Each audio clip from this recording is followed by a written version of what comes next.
Intrusive thought number 2. I've noticed that you can just pull off the plastic. This is a live demonstration of how my brain works.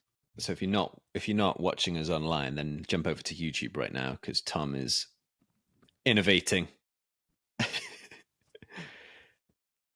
Sponsored by Prime. Yeah, and as long as you don't rub it on the speaker. Because as long as I don't touch it. Yeah. Or if I do it down there, let's say. Yeah. This is where we have to have our buy now. We'll be selling it at we'll £5. have to blur it out. We'll get sued now.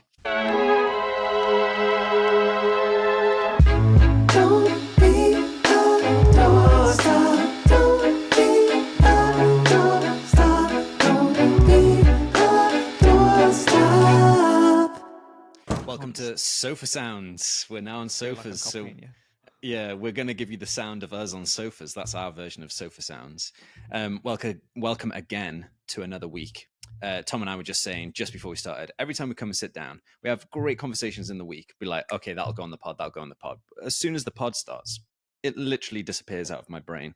But yeah, nonetheless, we'll share some things and hopefully we'll entertain you for half an hour or 15 minutes if you watch us at 2 times the speed. So, Tom, how are you doing this week? Not too bad. We are not sponsored by Prime, but I thought I'd try the green one. Blue one is my preferred one, I must admit. But the green one, it reminds me of something, but I can't quite put my finger on it, which is annoying. There was a news article that a kid had a cardiac arrest because he'd been drinking the energy version of it. So there's obviously this version, which is just the coconut water with flavor vibes. And then there's the energy version that has like 200 milligrams of caffeine, which is way more than even what a Red Bull would have in it. But yeah, I've also, as you know, I basically have been scouring London trying to find Prime as well that's at a decent price. And I found it in a garage and then bought 4 of them because they were like max 2. And I was like, but I've never tried this. So like, just put it through in 2 transactions. I was like, thank you. So the one I need to try is orange. But broadly speaking, how would you describe flavors of it? So you've drunk all of them. How would you describe it? So for somebody that's never done Prime, never had Prime, it's basically KSI and Logan Paul's drink. Which has taken the world by storm, and all the kids are raging out because basically both of them are both YouTubers, both are boxers. No, one is WWE and another is a boxer. So yeah, I don't know. I'd say they're very flavoursome. Apparently, there's hardly any sugar in it, and I think that's what they've done is by powering up the flavour to be a quite sweet flavour. It makes it feel like I can imagine for a kid feeling like, oh, I'm getting the sugar rush as I would a Red Bull. Yeah, but they've gone the health route, which then encourages parents to get them. So it's a win-win to some extent because the kids get the so-called kick, and then the parents get the health benefits. But it's not particularly that cheap, so yeah, they don't get the bank balance benefits. Yeah, I saw some places are selling it for £15. Now the retail price is £2.99, is it, or 2? I think it's Spar's roughly about £2.99. I think Sainsbury's have dropped it to 2 now. Yeah, which is less in high demand. Insane. I find it's fascinating that kids, when you're younger, you fight super hard for like collective like appearance, like to look like everybody else. I don't know what you'd label that, but you fight really, really hard for that like group trends together, that like to fit in. And then when you get older, you fight hard to basically be individualistic and like be your own person and the unique qualities that make up. So it's fascinating as kids go through their journey. They go from like wanting to be like everybody to fit in to then wanting to be unique. I find that such a fascinating like journey that people go through. Because I think as adults, you more and more have obviously wisdom, age, like you see more of the spectrum that you are as like your personality and character and hobbies and things. And like we said before, we're organic people, right? So we change. I've just realized that I think I'm recording this a different side than I did last time.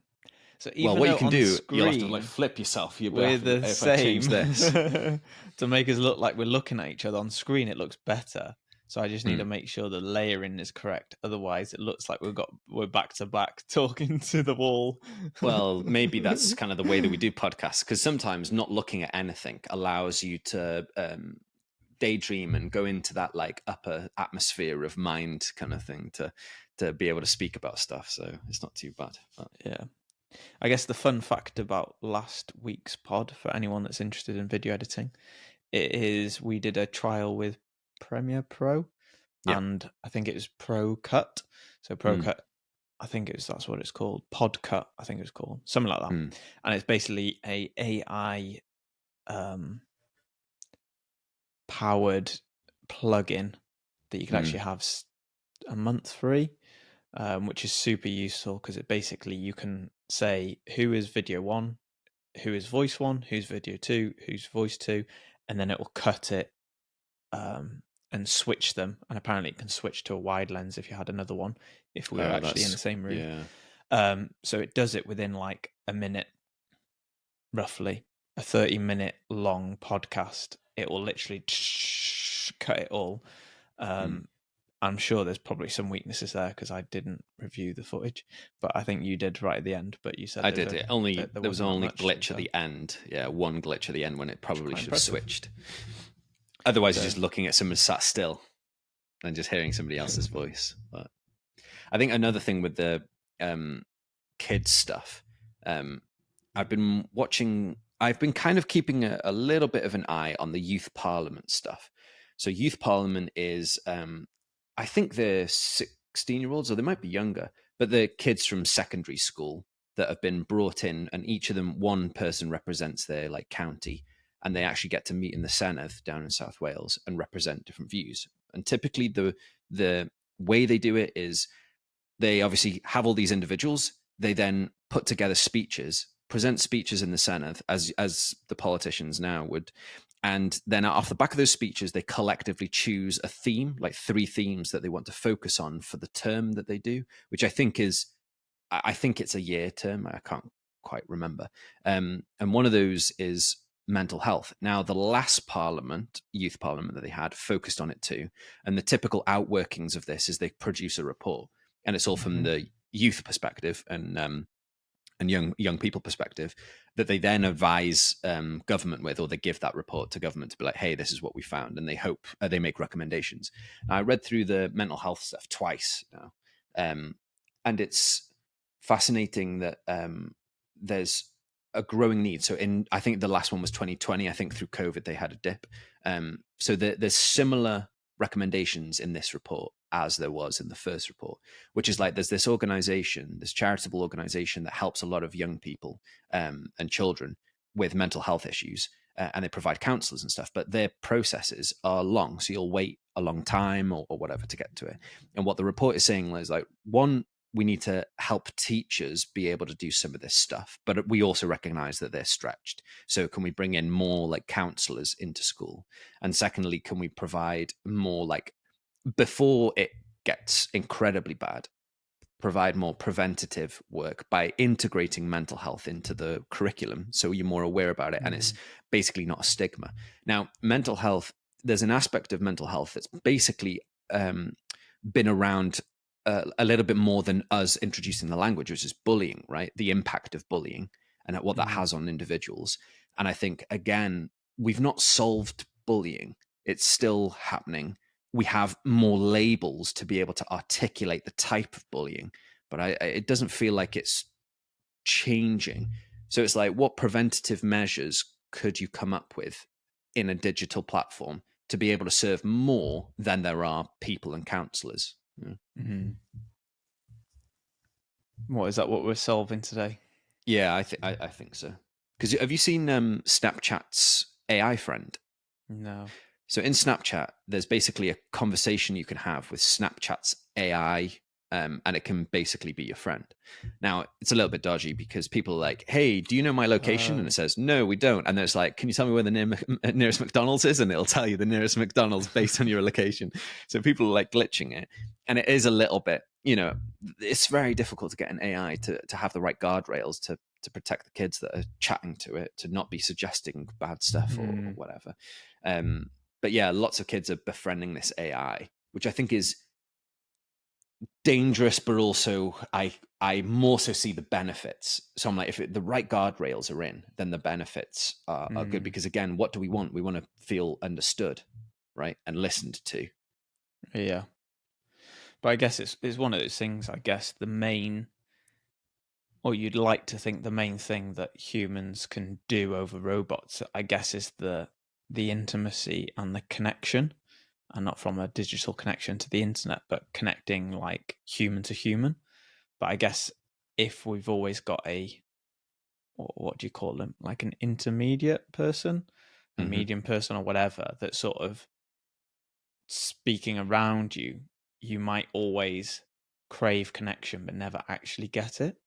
So unless it's more of a teaching tool to help you communicate, to connect to the ones around you, which I think that is the power of it, Mm, and really useful in giving you the tools in that way. I guess going back to your guardrails, um, it can be quite tough because if people are physically trying to want that human connection in a robot, mm, well, they'll be always looking at the wrong place. But I recognize the fear of rejection or something like that that will crop up even more because you're just talking to a robot that you know that you can mm, go backwards and forwards with as long as you're paying the subscription or getting the free amount. Is it's only going to say I don't have this information, and that's as much as a rejection as you'll yeah. get. I think the word resilience is thrown around a little bit as well. So I think if we were able to teach patterns or processes to hand over to someone to like build a sense of resilience, then that is like one kind of tool. The other one is, yes, connection. But they did a study where someone was chatting to a counselor versus Chat GPT, and they found that Chat GTP's empathy was higher. So people were returning to Chat GTP more. I do agree that obviously there's the physical element, but if we remove an aspect of physicality to any of these interactions and just like literally, do you feel understood? Really, do you feel understood comes down to like, do you feel listened to, and whether or not there is a mechanism to feel listened to. Now, how do you know that I listen to you? I add to your conversation or I ask you a question about what you've said. So it has to have that. Oh, it's interesting. You said about, doing hockey when you were younger. Like, tell me more. It's like the little drops, isn't it, to like eke it out, but also take it on a journey for like help somebody self discover stuff. So I would be like, I think like therapy robots will happen. I know that there's like, because we have therapy dogs, right? And I guess the reason why that works is because one, they have to listen because the dog is there with you. But I think it's like the affection and care, and it's like Mm, as you said, there's the non-judgment stuff. So the difficulty with non-judgment is correction or like suggestive, like, well, actually, that's not quite entirely the best thinking process. Have you considered this? So, like, how do we do that? If we have AIs that are too agreeable, then the kind of the critical thinking element might not be there. So then it basically creates more division with all individuals because every individual is right and correct. So that's the only like thing that's not quite solidified in my brain. But if you distill it down to how do you make people feel listened to? Like what can you do? Well, firstly, you can ask them a question, right? And mm, then off the back of that, is it about giving somebody perspective? We've always spoken about Myers Briggs, like when you're stressed, because they talk about exam time stress is probably because you see that this one exam is going to destroy your life if you get it wrong, right? And you want to do it right, which is, I would say, like a one step. You're looking at the one step. But if you look at the bigger picture, which is like, well, broadly speaking, you want A to C kind of vibe, and there are retakes, and yes, it's just getting you to the next level. But after that, like, it's not going to screw you so much just so you get in. After that, it's actually more so your university course. So after that, it's actually more so your experience, and then all this stuff, like in 20 years' time, doesn't matter. But obviously, it's careful because you don't want to disregard their emotion in the moment. So, like, how mm. how would you how would you visualize a tool? Because you've done like journaling and stuff, right? Yeah, I've done journaling. I find that quite helpful. I think because I'm so used to taking in information. I think for me, journaling, normally on a piece of paper, because I hardly ever write, is quite Mm, nice. it feels a bit different from always typing or texting. Mm. But also it's getting out whatever you might be processing on the inside down on a piece of paper that then you can um, analyze it, review it, meditate on it, think about it just a little bit more, and it pulls it out of this "I need to fix it right now" mentality, and Mm. sort of that you can get stuck in your head or stuck in your heart, pulls you out of that, and then just makes you think about it more holistically. It is really useful. I Mm. think. I think it would be interesting once. Okay, you've got the knowledge of AI, but then once you tap into, and now it's lined up with a camera or the is it lidar or whatever on Mm. iPhone Pros. So I've noticed with Apple, I think it was yesterday, they brought out a new product that basically it will use for accessibility.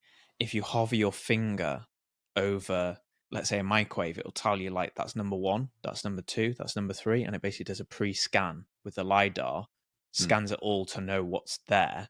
So then when you then hover your finger over it, it tells you exactly what it is. And I think Mm. once it gets into that side of non-verbal, I think that would be even more fascinating, because if I went to a counselor and had no words, that is words. If I went to AI chat and had no words, but I wanted to be listened to or seen, well, I wouldn't be. I'd have to explain that I don't have no words. Mm. So I think from a non-verbal, or people that struggle with words or explaining or that type of thing, which I can imagine maybe guys on the emotional side or dyslexic people with maybe typing and that side, there will be like pockets of people that would miss out on that. That I think if it was linked to some sort of, and now it can read your facial expressions and that type of thing, Mm. I think that would massively be interesting, because it's then figuring out, are you telling the truth or are you telling a lie? Because I guess at the moment it's probably like more confessional, because no one's Mm. looking at my body or face or whatever.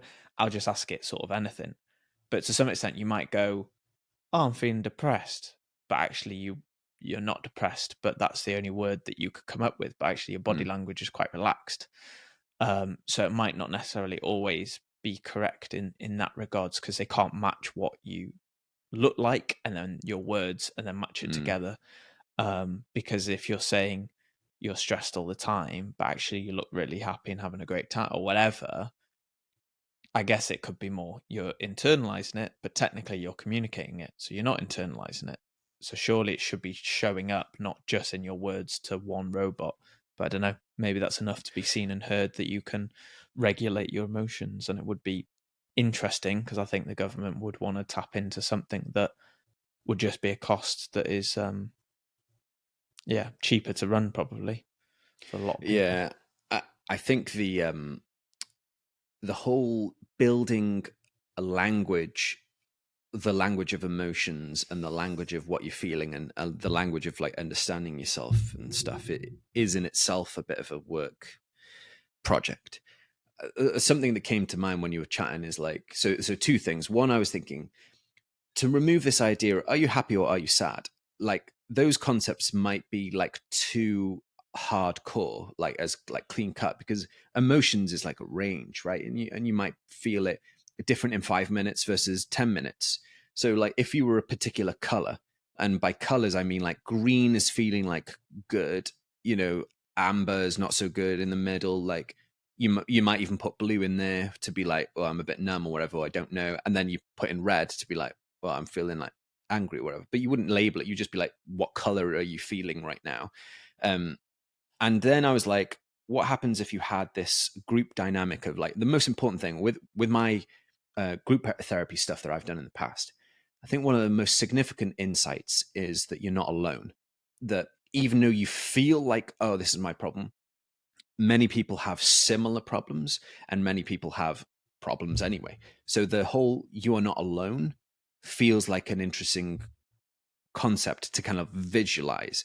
Now, how would you visualize that? Could it be that, like, oh, your group of mates at school, you've probably got 5, 6 mates, they would all join like a fantasy football league of emotions where you're just color blobs for every day of the week or every minute. So whatever time you update the color blog, the blob, you could go to the app to be like, okay, my Tom orb has turned to blue. So anytime I look at it, I can see a different emotion or something. So then it's like, oh, cool.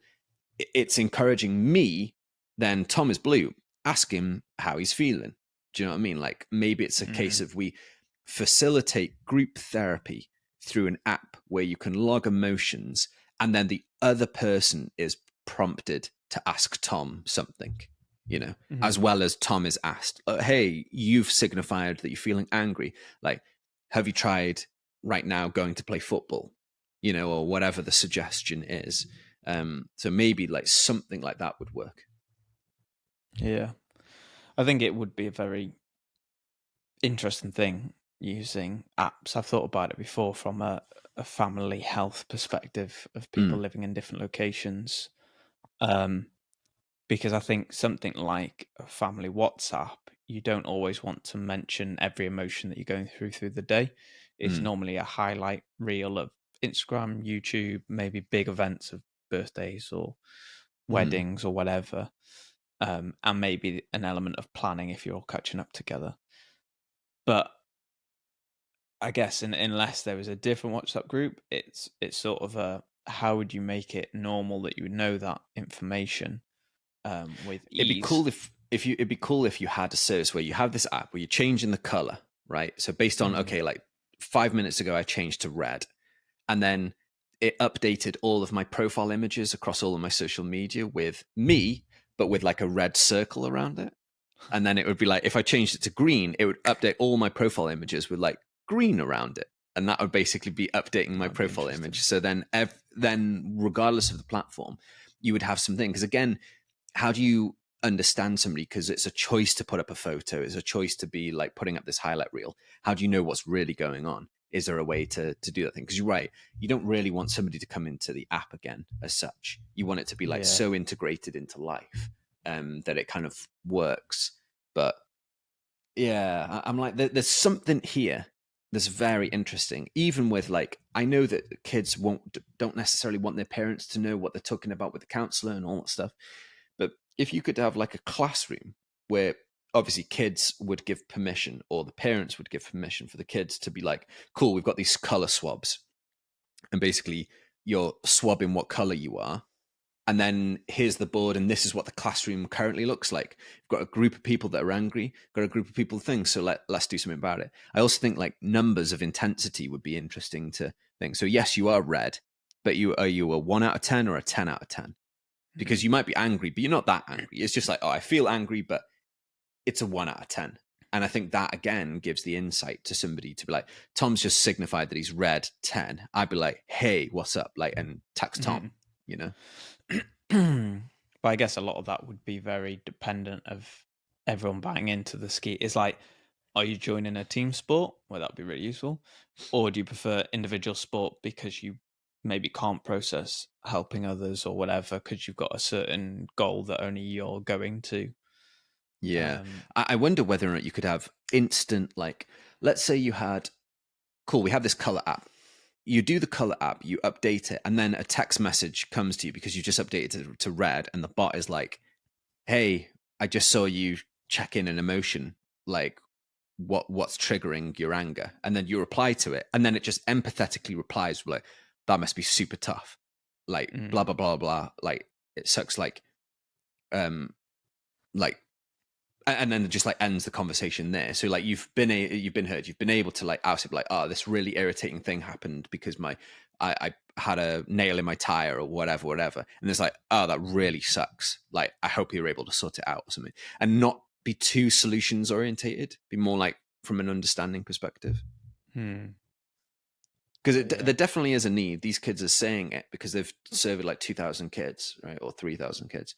So there's a need for something in this space to remove the stigma, to be more preventative, like further down the flow. So how do you do that with obviously keeping everything in mind with safeguarding and not having necessarily kids pumping in a load of like, hard times into an app and confessions and like problems and stuff into an app where it's challenging to know what to do and have all that encrypted and stuff. And I guess that's the thing is there's two elements. I guess it's the mental health, but then also the emotional health. Obviously, I know there's the physical health as well, but I think everyone knows about the physical health a lot more. And then we've been through what, 10 years, if that maybe, of mental health being a massive thing. So I'd be intrigued to know, are we going to stick in the mental health zone a little bit longer, or then are we going to switch on to emotional health? So then everyone knows how to work out, everyone knows how to understand their brain, everyone understands what their emotions are actually saying. Boom. Yes, that's that's reminded me. That's triggered me in a positive way. Reminded me about a podcast that I listened to about again, if we think holistically about medicine and private medicine and stuff, you go to a GP and you kind of expect to be prescribed something. So that is like a default state. So if there's a problem, you go somewhere, you hope to be prescribed something. So there's a bit of pressure to do that. And also there's a financial benefit for that thing to happen from pharmaceutical companies, right? So when you come to like a counseling or a psychotherapist or anything like that, you might feel that there's a pressure or like the route to providing medicine for it is like a more of an option than providing methodologies and patterns and mental tools and things to help someone out.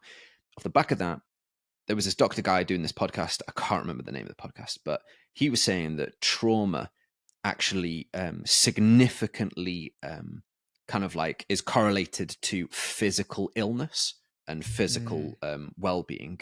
And a lot of the time, trauma triggers inflammation, and therefore things like inflammation would be associated with asthma. So there's kind of like a correlation with childhood trauma correlated to adult mental health in the same way that smoking is correlated to cancer. And people don't really talk about trauma, childhood trauma and stuff being such a link with, therefore, then the mental health issues. And really it is, you're right, speaking about emotional health, aka speaking about trauma and processing trauma, could resolve some physical illnesses as well as mental illnesses. Because they were saying that they did a study and basically individuals with more trauma, even though they were rich, so they took like a rich black person and a poor white person, and even though they came from those backgrounds, the person with more emotional trauma was like worse, like more ill kind of thing, because trauma creates inflammation triggers things like asthma or whatever, and other illnesses. So I thought, wow, that you're super right. If we're able to reel it back to, again, preventative, about emotional well-being being regulated and so forth, but like where do you start with that? Yeah, because I think, because I spotted a post on a news outlet this week, and it's basically a dude saying he knows he doesn't have ADHD, but three different, I think, private sector and public or whatever have said that he's got ADHD. But he's like, I know I don't have it, and I think his last resort, maybe he went private again elsewhere, said that he didn't. But he said the difficulty is when you go down those outlets, they're more likely to encourage you to give you a certain drug straight away. But then I listen to other podcasts of people that are very talk about emotions and that type of thing. But the lady's got ADHD and got ADHD friends, and they actually talk about their journey with the drugs and how it basically numbed them as a person. And okay, they could focus for 8 hours straight, but actually their strength of creativity, for example, every time they instantly took the drug, is as if you wiped out their creativity and personality.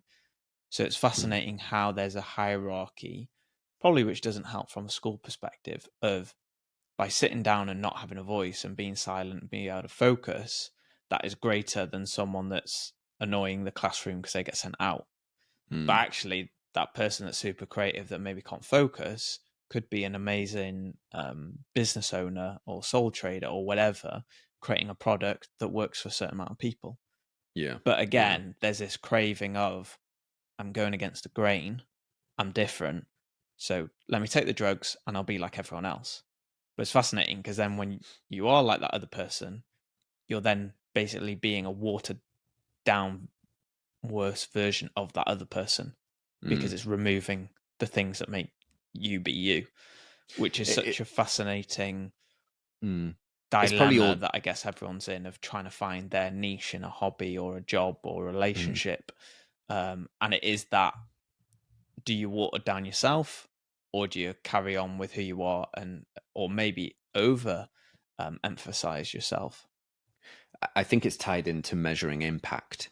Unfortunately, measuring impact is like either through a financial thing or like number of people helped, which is all like solutions orientated, or with like quick fixes. We don't like people being sad for long.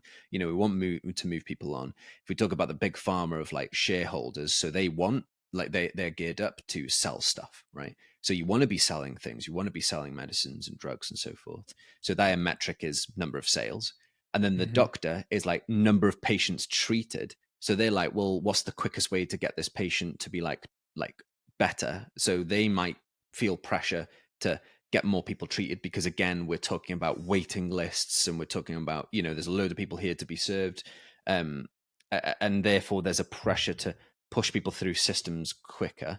And then also, I guess, with any sort of thing, you want to like stop somebody coming to you. So if you are able to give them drugs, they in themselves might have a preconception or an anticipation that drugs is going to solve it, and then they're less likely to dig deeper and be like satisfied with a level 1 fix rather than a level 10 fix, as it were. So it's Yeah. hard. I think all of us are driven with the wrong kind of matrix, which then makes it harder to actually have transformative, deep change, And I think that's like the at a thing, like, global big scale.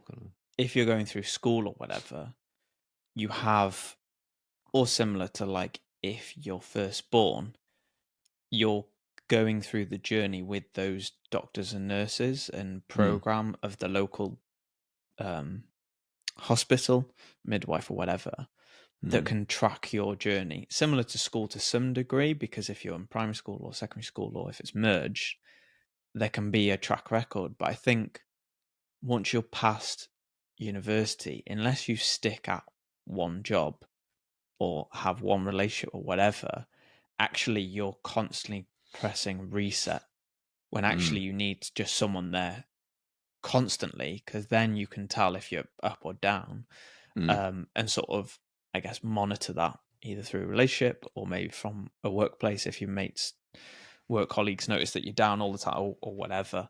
Yeah. But I think that's tough, because I think it's easier to chop and change hobbies and jobs and stuff, so there's less of that consistency. But yeah, it's useful from a globalization, because you might find hobbies and click with the people that you find better.